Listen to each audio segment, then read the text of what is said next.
Pemirsa, ada sejumlah hal menarik yang terjadi selama gelaran internasional KTT G20 yang berlangsung pada tanggal 15 dan 16 November 2022 di Nusa Dua, Bali. Di antaranya, momen pertemuan antara Presiden Amerika Serikat Joe Biden dan Presiden Tiongkok Xi Jinping untuk pertama kalinya secara tatap muka. Berikut Top of the Year KTT G20 Sejarah Indonesia di Panggung Dunia.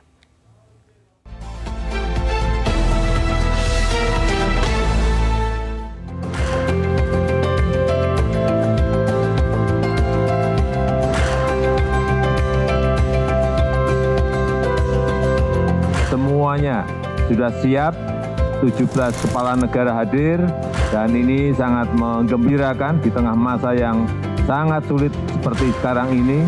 Apalagi Presiden Joe Biden dan Presiden Xi Jinping juga akan hadir. Indonesia terus memperjuangkan perdamaian dunia serta menjadi bagian dari solusi berbagai krisis dan pemulihan ekonomi.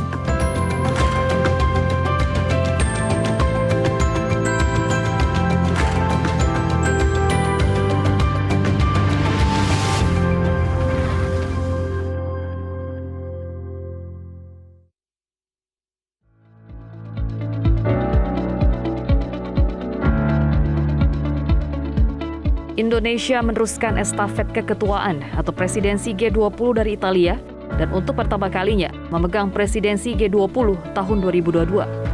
Sebanyak 17 kepala negara hadir dalam kegiatan internasional yang berlangsung di Nusa Dua, Bali pada tanggal 15 hingga 16 November 2022.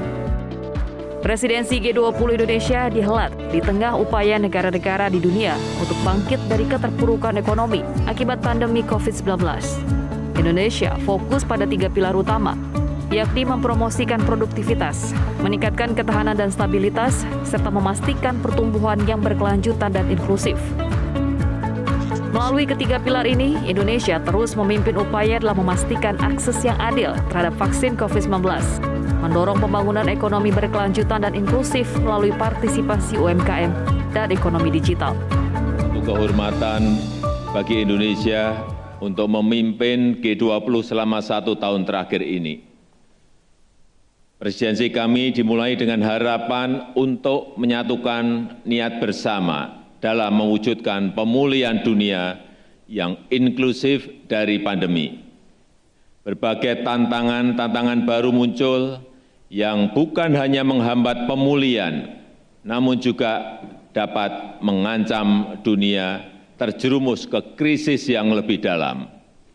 Sebagai presidensi G20, Indonesia telah mengupayakan berbagai solusi terbaik selama 1 tahun kepemimpinan.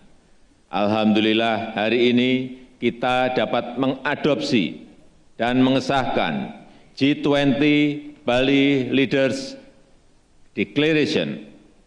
Ini adalah deklarasi pertama yang dapat diwujudkan sejak Februari 2022.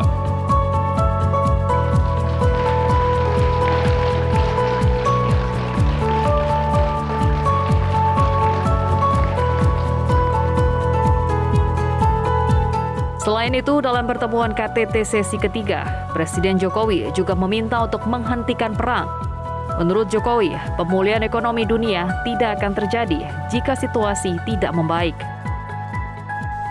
Mengawali sesi ketiga ini, izinkan saya mengulangi pesan yang saya sampaikan dalam pembukaan KTT kemarin. Stop the war. I repeat, stop the war. A lot is at stake. Banyak hal yang dipertaruhkan. Perang hanya akan menyengsarakan rakyat. Pemulihan ekonomi dunia tidak akan terjadi jika situasi tidak membaik. Sebagai pemimpin, kita semua memiliki tanggung jawab untuk memastikan situasi global yang kondusif bagi masa depan dunia. Dalam gelaran KTT G20, ada sejumlah hal menarik yang menjadi perhatian. Dua kepala negara yang kerap bersitegang, yakni Presiden Amerika Serikat Joe Biden dan Presiden Tiongkok Xi Jinping, akhirnya bertemu untuk pertama kalinya secara tatap muka. Biden mengatakan ia dan Xi bertanggung jawab untuk menunjukkan bahwa kedua negara bisa mengelola perbedaan dan bekerja sama. Selain itu, diharapkan ada keterbukaan masing-masing kepala negara untuk membahas isu strategis ke depannya. 当前呢，中美关系面临的这种局面，都是我们所关心的。因为的话呢，就是处于这么一个局面是不符合我们两国和两国人民根本利益的，也不符合国际社会的期待。我们两个呢，作为中美两个大国的领导人，我们能起到一个把舵定向的作用。我们应该为两国关系发展找到正确的方向，而且要推动中美关系向上提升。政治家要思考和明确的，就是本国的发展方向，但同时也要明确思考同世界、同他国的相处之道。我们总认为当前的时代之变是前所未有的方式展开的，人类社会面前也面临着前所未有的挑战。世界是站在十字路口的，何去何从？我们关心，全世界都在关心。国际社会普遍期待中美处理好彼此的关系。Met in person with Xi Jinping of the People's Republic of China. We had, we had an open and candid conversation about our intentions and our priorities.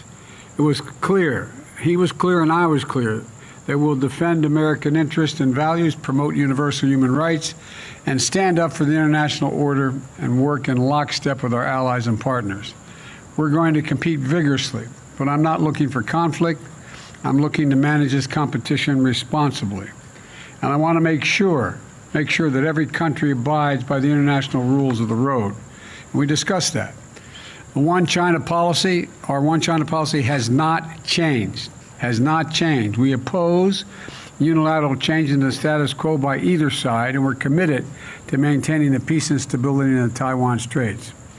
It was also clear that China and the United States should be able to work together where we can to solve global challenges that require every nation to do its part. Hal menarik lainnya dalam gelaran KTT ke-20, Presiden Joko Widodo menjamu makan malam para kepala negara dan delegasi di salah satu tempat paling ikonik di Pulau Bali, yaitu Taman Budaya Garuda Wisnu Kencana. Para kepala negara yang hadir kompak mengenakan batik. Sementara Presiden Joko Widodo dan Iriana mengenakan pakaian adat Bali, Payas Agung.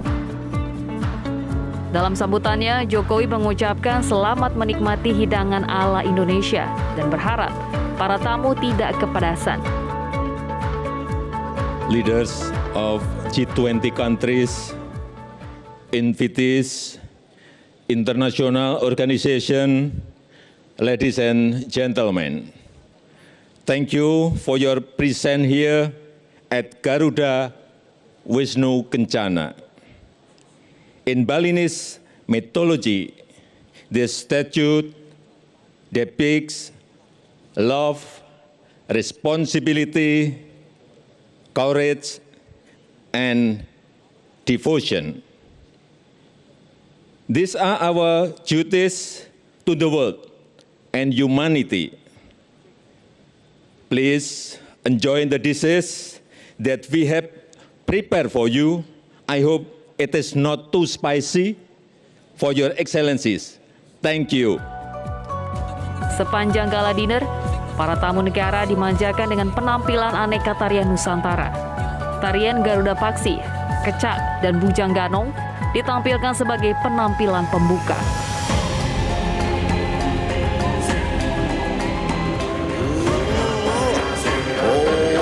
Om Shanti. Shanti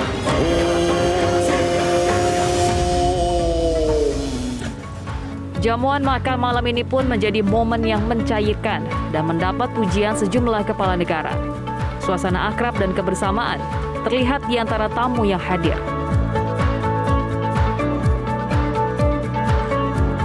Keesokan harinya, Rabu 16 Desember 2022, Presiden Jokowi mengajak para pemimpin negara G20 untuk meninjau dan menanam mangrove di Taman Hutan Raya atau Tahura Ngurah Rai di Bali. Jokowi ditemani oleh Menteri Pekerjaan Umum dan Perumahan Rakyat, Basuki Hadi Mulyono, Menteri Lingkungan Hidup dan Kehutanan, Siti Nurbaya Bakar, dan Gubernur Bali, Iwayan Koster. Selama kegiatan berlangsung, tampak Menteri PUPR menjadi fotografer.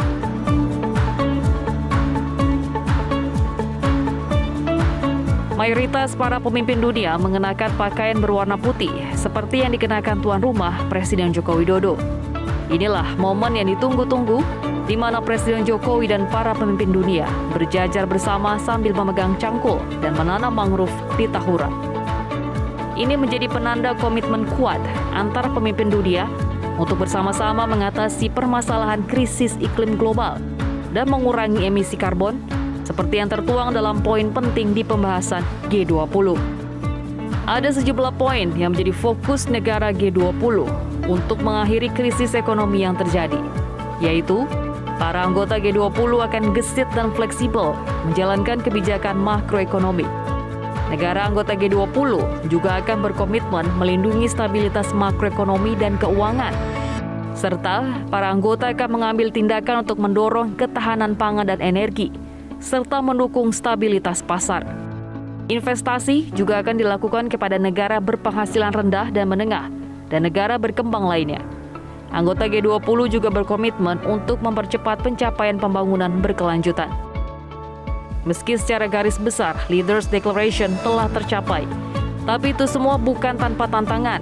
Dari 52 paragraf deklarasi bersama, terdapat satu topik yang disebut Presiden Jokowi paling alot dibahas. Paragraf yang sangat diperdebatkan itu memang hanya satu paragraf, yaitu penyikapan terhadap perang di Ukraina. Sampai tengah malam kita berbicara mengenai ini dan akhirnya deklarasi Bali dicapai melalui konsensus. Kami menyepakati bahwa perang berdampak negatif pada ekonomi global, kira-kira itu. Kemudian pemulihan ekonomi global juga tidak akan tercapai tanpa perdamaian. Oleh sebab itu di pembukaan saya sampaikan, saya menyerukan agar perang dihentikan. Perdana Menteri Inggris, Rishi Sunak, menyampaikan apresiasi kepada cara pandang Indonesia untuk mengatasi krisis global. Inggris dan Indonesia akan meningkatkan kerjasama ke depannya, khususnya untuk menjangkau level yang lebih besar di tahap global. I'd like to thank the Indonesian President Jokowi for the role he has played in hosting these discussions and leading the G20 at this challenging time. Tomorrow, the Chancellor will build on these international foundations when he makes the autumn statement, outlining his plan to get the country on a positive trajectory, put the public finances on the right footing, and get debt falling. By promoting free markets, forging strong international relationships, and prioritising our stability and security, we will build a global platform for the United Kingdom to thrive, giving the people of our country the certainty that they need. Thank you. Meskipun Presiden Rusia Vladimir Putin tidak hadir di KTT G20 Bali, hal tersebut bukanlah sebuah bentuk kegagalan Indonesia sebagai tuan rumah. Menurut Duta Besar RI untuk Rusia dan Belarus tahun 2008 hingga 2011, Hamid Awaludin, absennya Putin di KTT G20 kali ini tak berdampak apa-apa. Penentu suksesnya KTT G20 di Bali justru ada pada Indonesia. Sebagai tuan rumah, Indonesia harus mengurai peta jalan yang jelas dan konkret dari 3 isu yang ditawarkan di KTT kali ini. kita saja yang menggembur-gemburkan tentang figur yakni Putin karena masalah Ukraina. Publik selalu mengharapkan melihat bagaimana Putin berjabatan tangan dengan Joe Biden dan seterusnya dan sebagainya. Jadi fokus perhatian kita sebenarnya hanya pada figur Putin dalam konteks Ukraina ini. Buktinya Presiden Meksiko dan Brasil tidak datang, tidak seheboh dengan ketidakdatangan Putin kan. Padahal posisi mereka sama saja. Namun pakar hubungan internasional Hikmahanto Juwana menilai ketidakhadiran Putin dan Presiden Ukraina Zelensky menunjukkan keduanya belum siap untuk hadir di meja perundingan damai. Padahal bila mereka hadir akan membantu mencari solusi bagi ekonomi global yang bergejolak akibat pendekatan militer dan sanksi. Kalau beliau hadir, maka diharapkan akan terjadi pertemuan seperti pertemuan bilateral antara Presiden Xi Jinping dengan Presiden Amerika Serikat Joe Biden. Nah, ini yang mungkin tidak akan terjadi.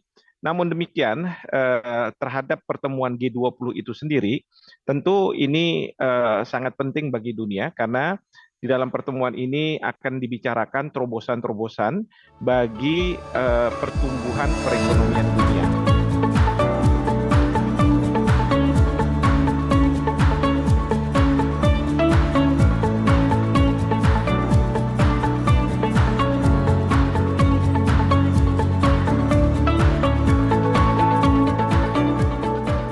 Penyelenggaraan rangkaian presidensi G20 di Indonesia dinilai memberikan sejumlah manfaat, baik dari jangka pendek, jangka menengah, dan juga jangka panjang.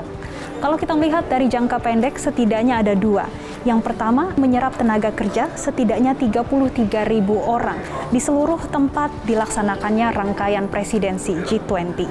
Kemudian yang kedua, berdasarkan asumsi dari Kementerian Perekonomian, ada kenaikan dari produk domestik bruto atau PDB senilai 7,43 triliun rupiah. Sedangkan dalam jangka menengah dan jangka panjang, Indonesia bisa memperlihatkan citra positifnya bagaimana menunjukkan kepada dunia Indonesia dalam kepemimpinan forum global, di satu sisi menunjukkan kemajuan Indonesia baik dari sisi infrastruktur dan juga konektivitas. Tentunya ini akan menggait investasi dari asing. Presidensi G20 Indonesia juga menjaga aspirasi untuk terus meningkatkan kapasitas kolektif untuk kemakmuran bersama melalui berbagai upaya reformasi perpajakan dunia, kerjasama yang lebih kuat dalam memerangi korupsi, pendalaman pembiayaan infrastruktur, dan mendorong kerjasama internasional yang lebih demokratis dan representatif. Tim Liputan MGN.